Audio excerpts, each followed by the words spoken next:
So I recently saw a clip of Barack Obama speaking in Denver, Colorado about gun control, where he touched on a number of truly fundamental deceptions that governments survive off of, that without these lies, the state would just be a thing of the past. The clip is about a minute long, and then I'll come back and we'll talk about it. The opponents of some of these common sense laws have ginned up fears among responsible gun owners that have nothing to do with what's being proposed, nothing to do with the facts, but feeds into this suspicion about government. You hear some of these quotes. I need a gun to protect myself from the government. We can't do background checks because the government's going to come take my guns away. Well, the government's us. These officials are elected by you.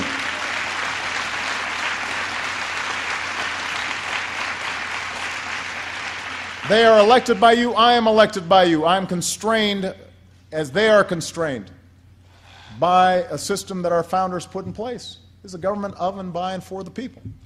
Well, firstly, Mr. Obama, the government is not us. The government is fiction. There is no government, just a bunch of folks like yourself who think that they have some supernatural authority to violently rule over other men.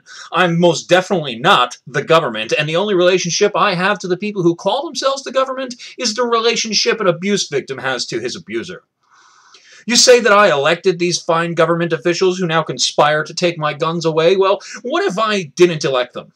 Would that stop them from taking my guns away? If they rigged the election like this government admits to doing in foreign countries all the time, would that stop them from taking my guns? If I don't vote, if I don't consent to your system, will you let me keep my guns then? If you had an election and nobody showed up, would you still take my guns?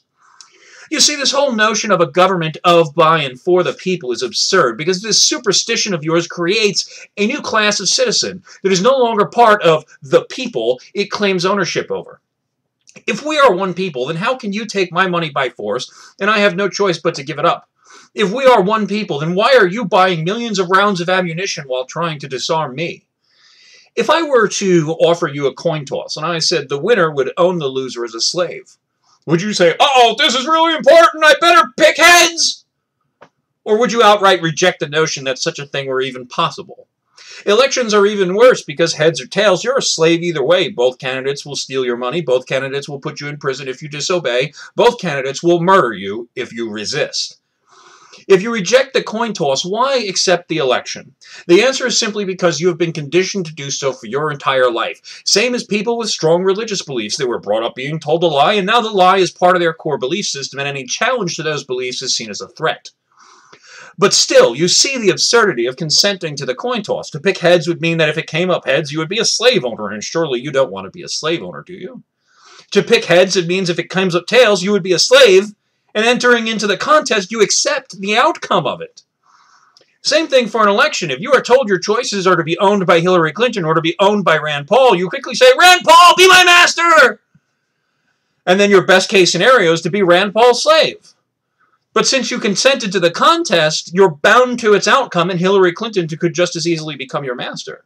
Just like you rejected the coin toss, you should reject the election, because the fact of the matter is elections are a gag coin. You vote for Rand Paul, you vote for Hillary, it doesn't much matter. The government just continues to grow. And while you spend the next 4 years cursing your masters and seeking a new one, this scam just keeps on perpetuating itself, and before you knew it, your whole life has gone by and you've done nothing to free yourself. I don't know exactly what the path to freedom looks like, but I know from thousands of years of history that elections are nothing but a distraction to keep your mind occupied while evil men steal your life away from you piece by piece.